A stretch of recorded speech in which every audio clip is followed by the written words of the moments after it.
turning over that result from last week, 1-1 disappointing draw out in Korea against Thailand, and they were much better today. I think for the first 10-15 minutes, you looked at Thailand, you probably thought they were the better side on the day, but Korea just grew and grew into the game from then on. Started to create chances. The first chance for Korea came with Heung-min Son, where he could have taken that shot a bit earlier and he ended up got tackled. It didn't take too long for Korea after that to take the lead with a nice goal. Kangin Lee at the centre of things, and Cho, just tried to take it past the keeper, got past him, and then he took the shot, but then it was there to be tapped home on the line by, who was it that scored the goal? Lee Jae-sung. And then it went in at 1-0 at half-time. And then the second half, I thought it was all Korea in all facets of the pitch. The defensive display from Korea in that second half was brilliant. I felt like nothing got past their defence for pretty much that whole 45 minutes of football. And then you got goals in there with Kangin Lee. Amazing football once again, providing an assist. And then Sonny with an unbelievable goal. That was Sonny's goal with the Kangin Lee assist. And then the third goal was from the corner with a Kim Min-jae assist for Park to score for 3-0. So I thought it was a very convincing victory for Korea. Wasn't exactly the most greatest game of football, not the most exciting game of football, but it was great to see Korea get back to winning ways. Yeah, I think the game really started to open up a bit after it went to 2-0. I think that was a key moment in the game. At 1-0, we were still quite... No, I wouldn't say even. I think Korea had control of it, but you're never fully comfortable at only 1-0. And I thought Korea weren't really creating much. But as soon as it went to 2-0, a really great finish from Sonny on a really great step over and squeezes it in between the legs of Kamai, the goalkeeper, and into the corner. And at that point, I think Thailand started to commit a bit more risk to their game, started to push players forward, started to leave a lot more spaces.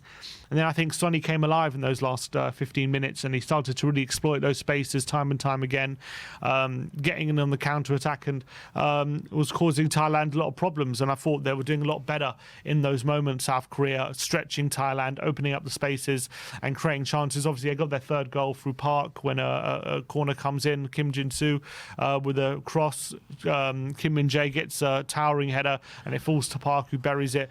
And at 3-0, obviously it was game over, but in those last few minutes or so, had a number of opportunities to make it 4 and 5, and there was one obviously standout moment where Song Min-kyu plays a lovely ball to the back post. Son Hyun-min is about to bury it after a lovely control, and the referee bizarrely pulled up for a handball when there was no handball in sight. So a bizarre decision probably prevented us watching a fourth goal and a second one for Son.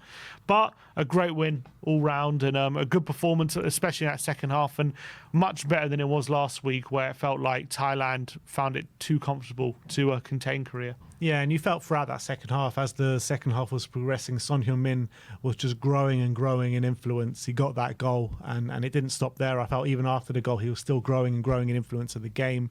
In terms of other standout performers, I thought Heung-min Son probably was Korea's man of the match on the day. Kangin Lee was a strange performance from Kangin, wasn't it? Because he's heavily involved in the first two goals with proper moments of magic. But apart from that, he wasn't really in the game, was he?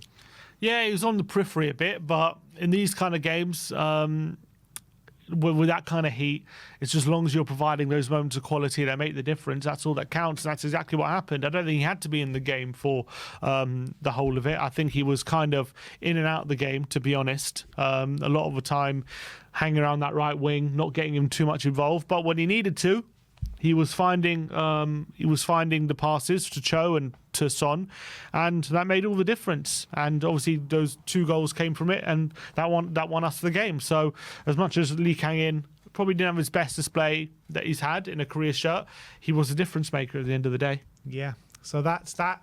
Korea are pretty much home and hosed in this group phase. They're going to go through to the third round. I mean, the only way that Korea don't qualify from this group is they lose to China and Singapore, and Thailand win both of their games and get a better goal difference. 13 goal swing. Yeah. So it's very, very unlikely that Korea do not qualify now. I would say it's probably a 99.9% chance Korea are qualifying. So that is that from us today. A big thank you to all of you guys in the chat today with the massive support, all the super chats, all the comments, all the interactions that you've given us throughout the stream. There was one super chat just before we go, says, thank you. I really enjoyed today's broadcast. Be sure to come to Korea in August. I'll wait. And there was a lots of messages of thanks, especially particularly to David for bringing us to Korean football as well. So big up to David as well. Everyone show him some love, and we'll see you all again very soon. That's us over and out from the international break. Back to focus on Spurs this weekend. But like, subscribe and comment. And as always, come on Spurs.